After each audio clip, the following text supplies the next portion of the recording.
We're here with Defensive Coordinator Mike Furlong. And Coach, if you could just kind of give a preview of the defense to start. I know Coach Zwan has said this looks like it could be a very special group. Yeah, we've got the potential. Sometimes coaches hate that word, but we feel really good about the talent that we have. We got a lot of guys that we feel can play football at this level and play at a championship playoff caliber level. We just got to get it all together and get them going in the right direction. But we're excited by what we see so far. So having an anchor in the middle like Jackson Taylor being a preseason All-American has really got to be good for you to build upon. Kind of talk about what he brings to the table and how you're building that defense around him. Yeah, it's nice just to be able to put someone in the middle and say, go get him, and not have to get too complicated with some things. He makes up for other people's mistakes, and he's a tackler. He's physical.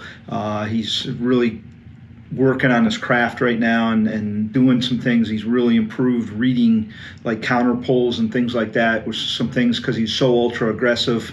He'd go, so hard one way and then it would come back the other way, and sometimes he didn't see it or react to it quick enough, but he's done a really good job of that, doing a better job in his pass coverage. And so he's not only was really good to begin with, but he's taken his weaknesses and he's working on them. And I think the kids see that and they feed off it. And he's one of the most aggressive kids I've ever coached, which sets a tempo and a tone for how we want to play. And it's infectious with other kids.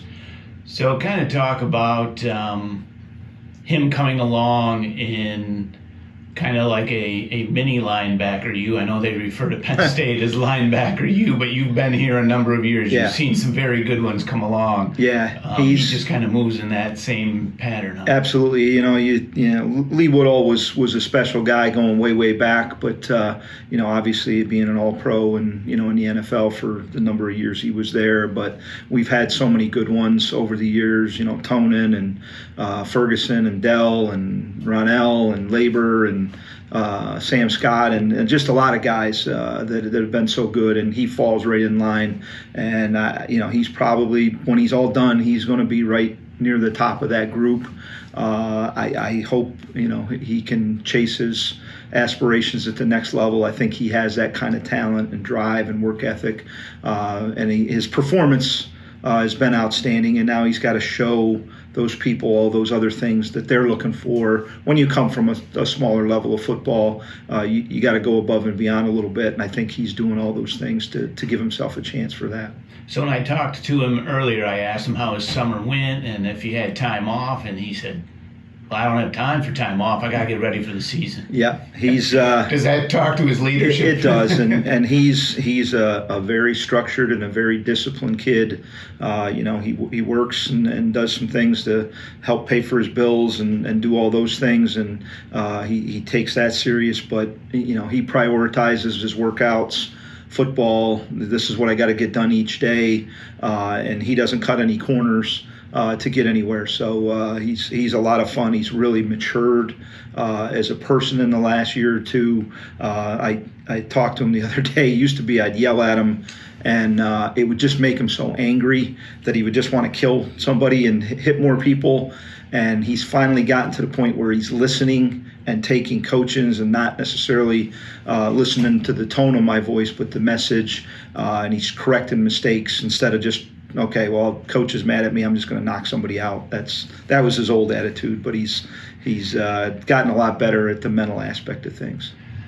And so now switched a little bit to the D line. It looks like, just looking from Coach Zwan's too deep, the one side might be young and green. The other side, though, you've got some seniors that can hold it down. Yeah, it's been an interesting camp. We've got probably 9 guys right now that are all playing pretty well, and I expect we're going to probably play all 9 the way it is. We've got some veteran guys in Liggett and Kalachi and Rod Carson, who have all played. Zach's been a starter for us, and Kalach and Rod have played a decent amount. And then we got some young guys, Blay and Hicks and Nate Desmond, Tommy Burns, all doing a great job. And then we've added a transfer from IUP, Ayub Dial, and he's been a real good surprise for us. He's maybe not as athletic as those other guys, but he's really quick inside, and he's made a lot of plays this camp. So we've got depth. The problem is we're just not all that experienced, so they make some mistakes. And again, that's where Jackson's covered a few of those things through the course of camp. When a guy goes in the wrong gap, we get that straightened out, though. We're going to feel pretty good, and when they're big and athletic, those young kids can move and can play. Well, I was just going to ask you, some of them are names that have been on the roster, just nobody's seen them get on the field. Yeah. And sometimes people are nervous about those kids, but if you've seen them in practice for a couple of years, you got to be. Yeah, we feel really good. Nate Desmond moved from linebacker. He was backing up Jackson, and we just said there's not a lot of playing time for him. He's 6'4", 265. He's athletic. Let's move him up and let's get him on the field. Danny Hicks, David Blay, Tommy Burns, they're all 6'3", 6'4". Dan's a little skinny, but the other two are 290-ish, and they move. So we're excited, and they've done some good things. And like I say, I think it's going to be a really good group. So talk some more about the linebackers that you're going to fill in around Jackson. Caleb Slaughter's our Wolf linebacker right now, weak side, and he's been a backup and a special teams guy, and he's come into his own, and we're excited about him. Mahmoud Dibiati is a kid who transferred here last year, had some injury issues and didn't play last year. He'll probably back Slaughter up at the weak side spot. And then we're going to have probably a couple freshmen that are going to have to step in and back up Jackson and Slaughter a little bit, play some special teams.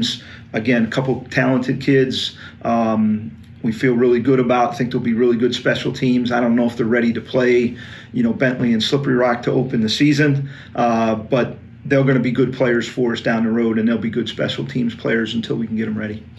What can you tell us about freshman Maurice Beverly? At least on Coach Zwan's depth chart, he's listed at 1, and he certainly has beaten out some talented football players in camp to get that. He's a kid we really loved in recruiting, and we kind of targeted and said he's probably going to have to come in here and show us he can play right away, and he has. He's been outstanding. We're just really pleased with him. He just seems like a natural. He's picked the scheme up really well. He's got a ton of abilities. He's a couple picks here and there that have impressed. Down the road, we're going to need to get him in a little bit better shape. Like most freshmen, they think they're ready for college football, and I won't say he's in bad shape, but to play the style that we want to play, we're going to trim him down a little bit and try to get him a little quicker. But he's been a real pleasant surprise for us, and he's fit right in with our secondary group. And then, that defensive secondary, I think they've been picked on a little bit in the last couple of years. Yeah. But this group looks like you're probably back to the days of Haj and Mignon and some of those. Kind of talk about I think we're possibilities there. We're going to be okay there. We've got some veteran kids that have played. Zach DeMarcus, Elijah Beard, a couple other kids that have played safety, and they're doing a good, solid job for us. And then we've got some new guys, some talent. Ronnie James, who was in and out of the lineup with some injuries, should be in the mix. Caleb Brown is a transfer kid from Penn State. He's a Reading area, Wilson West Lawn kid. He's been outstanding so far. We're really excited about him and where he's going. And then out on the corners, we feel pretty good.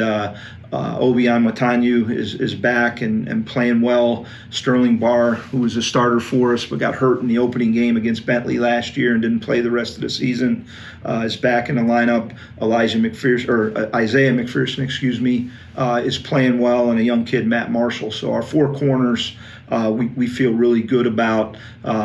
We could play any of those 4 kids and be solid. And like I say, inside, things are shaping up. We hope to get a couple guys healthy.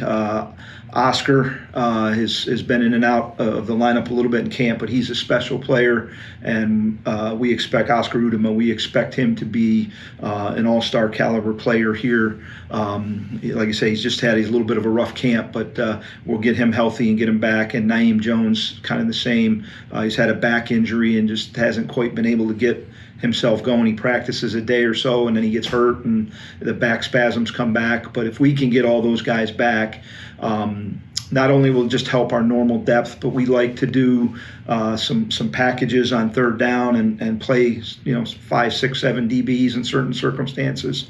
And if we get all those guys back, we're really fast and we're physical. So we've got the potential to be really, really good on the back end too.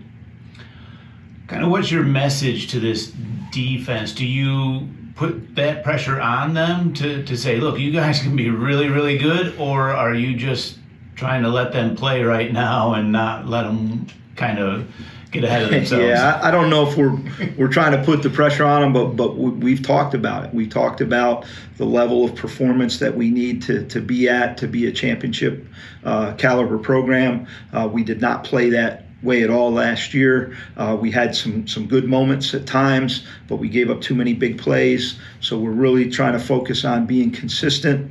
We'd go 3-4 series last year where we'd 3 and out, and then we give up a 70-yard touchdown, and it just deflates everybody, and then it was hard to get the momentum back after that. So we're really trying to focus on consistency because we have so many young kids on the front end and the back end.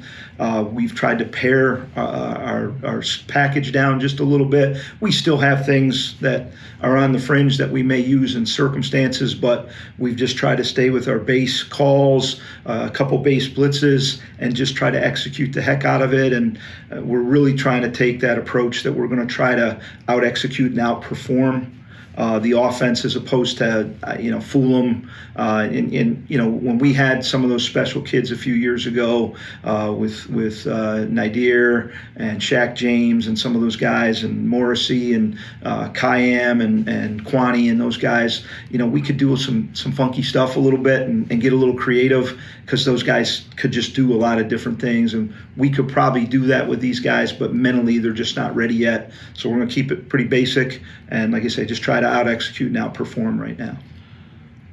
How important is it to have a coaching staff that has stayed together? You and Gerald, I think, have been here forever. Yeah. But even like Jim Brazel, Yeah. Senior, is he played here, but he's been coaching here a while. Yep. And Sam Scott came back after playing here, and he's been coaching now for. Yeah, it's great. Like I said, there's so many things that we don't have to have 3-hour meetings to talk about things. We speak a lot of the same language. We've done a lot of these things at different times over the years, so we can have conversations and get through things quickly. And when we're on the field, we can adjust to things so much easier because we all understand each other so well, and it makes the job a lot easier and a lot more fun. It doesn't seem to be the grind in the office when you're up on the board and trying to explain everything to your staff, and then they have to try to relay it to the players. Our coaches know what we want.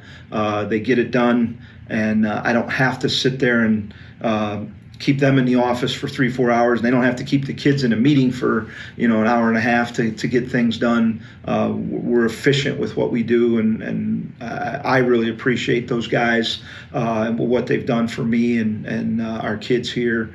And like I say, we have a good time, and I think that's why we've all stayed together, and we really enjoy working with one another, and we believe a lot of the same things. So philosophically, we're all on the same page, and we don't get hung up on egos and how many sacks. Sam's not sitting there saying I got to have this many sacks, and Gerald's not saying I got to have this many interceptions. We totally understand how it all fits together, and when the D line's playing well and we're stopping the run, that usually means there's more pass rush opportunities for sacks, and there's more interception opportunities on the back end. And so, like I say, our egos don't get in the way of us performing and getting the kids ready to play and win. Do years like this with this potential, are these the years that keep you young and keep you coming Yeah, back? definitely. Again, the last couple of years has been difficult, just getting the rhythm of coaching, getting kids in the rhythm of how you do things and what you do. And, it kind of got all thrown out of whack, but it really feels like this spring and this camp, it's back to normal, and you have the routine that you want, and you're able to teach the kids, this is how we do it here, and this is the expectation, this is the standard that we hold kids to, this is the standard we hold ourselves to, and it feels good, and like I say, it's fun. Again, a couple of kids, it was funny. I guess it was maybe the fourth or fifth day of camp. I think it was Zach DeMarcus, but it was a couple of the older kids. Ferg, you seem to be in a better mood this year than you've been the last. And I said, well, we're playing better, so I'm usually in a better mood when the performance is a little bit better. All right. Thanks a lot, Coach. Yeah.